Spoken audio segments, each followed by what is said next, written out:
C'est une grande fierté pour la Maison Hast et pour moi en tant que jeune commissaire-priseur de s'être vu confier cet important tableau. Et ce tableau pour moi, c'est un testament visuel, c'est un message laissé pour les générations futures, c'est un legs.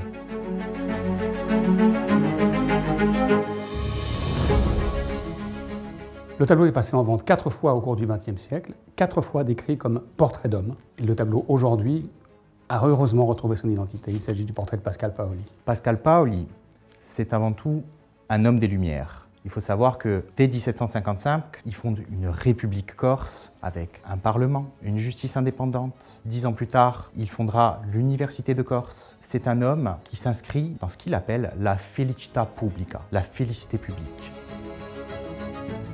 Il va considérer qu'un gouvernement n'est pas fait que pour diriger son peuple, mais il est fait aussi pour le rendre libre et pour l'élever, pour lui donner une connaissance. Personne n'allait parier sur cet homme qui n'avait aucune expertise en matière politique. C'est d'ailleurs ce que penseront les Génois lorsqu'il est élu en juillet 1755, généralissime. Il a également rédigé une constitution dont se sera inspirée la constitution des États-Unis d'Amérique. D'ailleurs, Voltaire disait, admiratif du général, « Toute l'Europe est corse ». En 1769, Paoli affronte les troupes de Louis XV à la bataille de Ponte Novo.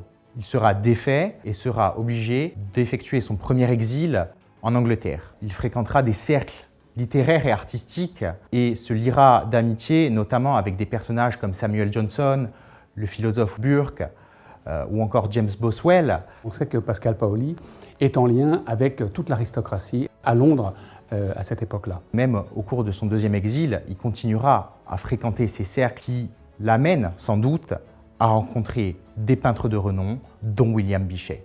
Ces peintres anglais ils sont emmenés dans un premier temps au milieu du siècle par Thomas Gainsborough, et après il y aura toute une génération avec Reynolds bien sûr, avec Richard Cosway, avec Thomas Lawrence et avec Sir William Bichet, qui signe ici un de ses tableaux les plus importants. L'art de Bichet, c'est beaucoup d'intelligence, de psychologie, mais aussi beaucoup de sobriété dans la façon de présenter ses personnages. Ce portrait de Pascal Paoli par Bichet est empreint d'un grand humanisme, et c'est un portrait non seulement psychologique, mais aussi philosophique. Et c'est caractéristique de ce que font les peintres anglais à la fin du XVIIIe siècle et au début du XIXe siècle. Bichet ne pouvait pas connaître la Corse et ne pouvait pas connaître les montagnes du Lombarduccio et la ville de Corte qui figurent ici, donc il a dû s'inspirer d'un dessin disparu de John Kent, qui a été gravé par John Brown. On voit que c'est un artiste qui est parfaitement maître de son métier de peintre. On sent l'importance qu'il a donnée à son tableau, d'abord par le format, par la prestance du personnage et aussi par l'exécution. C'est un tableau qui a quelques repentis, c'est ce qu'on voit que l'artiste a retravaillé son tableau. On sent que c'est un tableau dans lequel l'artiste a énormément donné. Il est extrêmement fier d'avoir été fait chevalier par le roi cette année-là. Il signe donc cet immense tableau qui a disparu aujourd'hui du château de Windsor, et il signe cet autre tableau d'une façon absolument magnifique. Elle n'est pas du tout discrète, la signature, elle est un petit peu ostentatoire.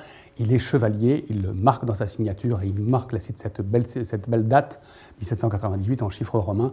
Pascal Paoli a un visage serein, il a une posture ancrée, il tient dans ses mains une feuille de papier, vierge peut-être, sur laquelle tout reste à écrire.